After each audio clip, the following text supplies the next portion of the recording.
নমস্কাৰ, মই চিৰঞ্জীৱ। ক'ত হিমাংশু? বহুত দেৰিৰ পৰা বেচিনৰ তলত সাপ এটা সোমাই আছিল। চেণ্ডেলযোৰ লৈ আহিছোঁ দেই। সাপ ওলোৱা ছিজন যিহেতুকে খাদ্যৰ সন্ধানত সাপ ঘৰৰ ভিতৰত সোমোৱাটো স্বাভাৱিক কথা। তো সাপটো আহি ঘৰৰ ভিতৰত বহুত দেৰিৰ পৰা আছে।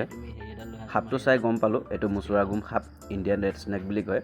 আমাৰ বুঢ়া লোকে বাইৰখীয়া বুলি কয়। ই নিগনি খাই আমাক বহুত উপকাৰ কৰি থাকে। এইটো এটা অবিষাক্ত সাপ আৰু মানুহৰ বহুত অন্ধবিশ্বাস আছে যে মুচুৰাগোমৰ নেগুৰত বিষ থাকে, কিন্তু মুচুৰাগোমৰ নেগুৰতো বিষ নাথাকে আৰু মুখতো বিষ নাথাকে। ই টোটেলি এটা অবিষাক্ত সাপ।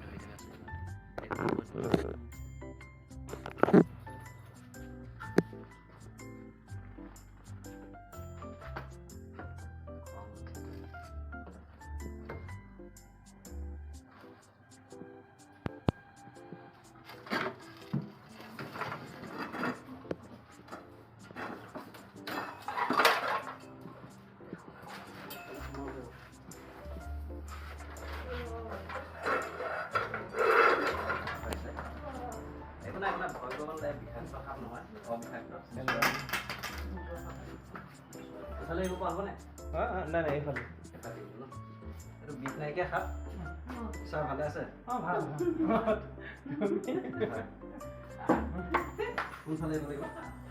পিছফালে আহিলে এই হেৰিটোলৈ ড্ৰেইনটোলৈ